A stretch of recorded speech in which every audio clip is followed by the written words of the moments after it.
काय मग पुस्तकं वाचून झालास की नाही कायदे पंडित? हा, चाललाय अभ्यास, चाललाय. इंग्लिश आहे, वेळ लागतोय, चाललाय. गोपाळ,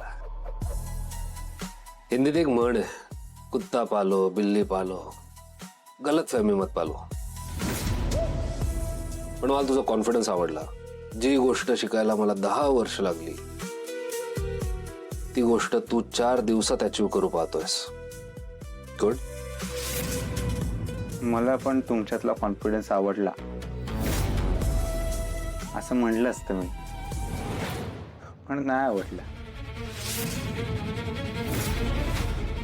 हा, तुमच्या एवढा कायद्याचा अभ्यास मला नाही जमणार, पण मागच्या 20 वर्षात मी जे दुनियादारीचं ज्ञान घेतलंय ना, ते तुमच्याकडे यायला कित्येक जन्म घ्यावे लागतील तुम्हाला. Attitude problem. तुझा हाच माज उद्या कोर्टात उतरवतो की नाही बघ.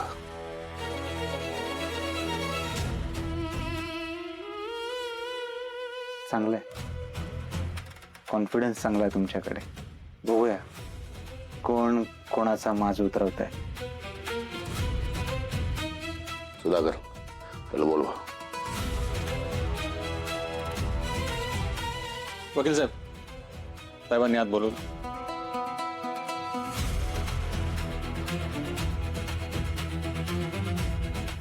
पाठवली डॉक्युमेंट सगळे पाठवलेत ना?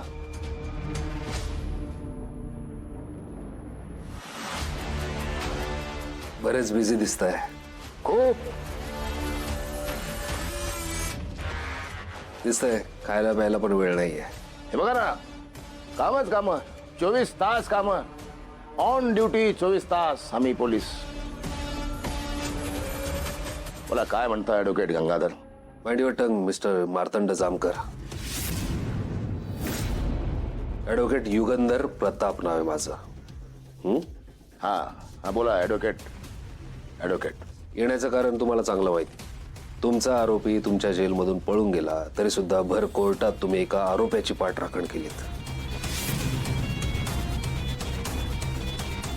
का?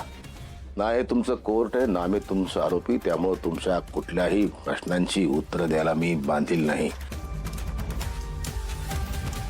असंच उत्तर दिलं होतं ना मला सुभाष रावांच्या घरी, आणि मला जाब तर अजिबात विचारायचं नाही. इन्स्पेक्टर साहेब, कधी कुठे काय विचारायचं हे मलाही कळतं. तेवढा सेन्स आहे मला. एवढाही बालिश नाही मी. Anyway, come to the point. मग इथे येण्याचं कारण? मला आरोपीची फाईल हवी आहे आणि त्याच्याबद्दल जरा माहिती हवी आहे.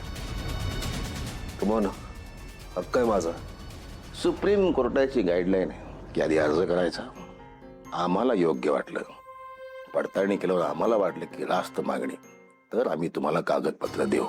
पण गुड फेथ मध्ये तुम्हाला देण्याची व्यवस्था करतो, तरतूद करा. थँक्यू.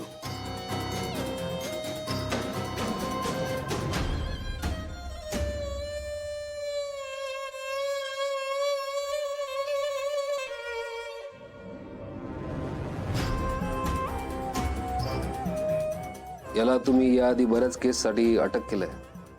केली होती अटक. का? संशयित म्हणून अटक केली होती.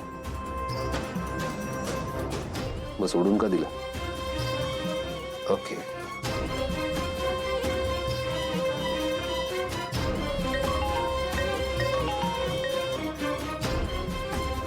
हा, बोल आली.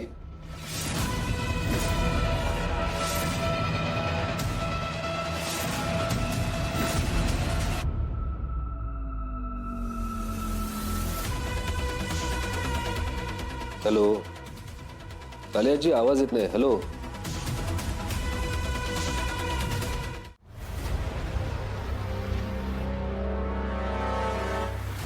चले जेवण कर.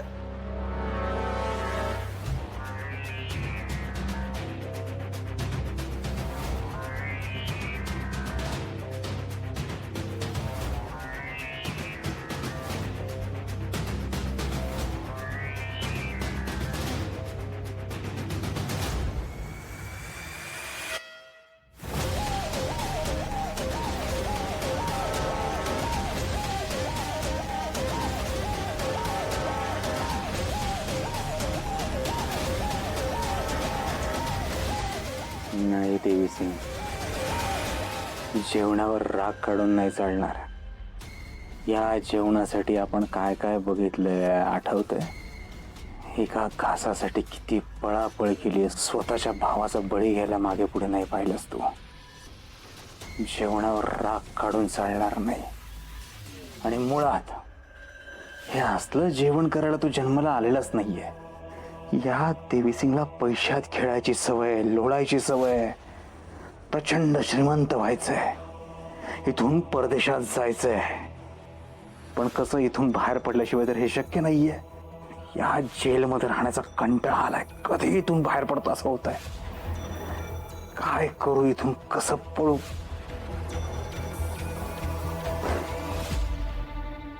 पुस्तक, शिक्षण हे वाघिणीचं दूध आहे.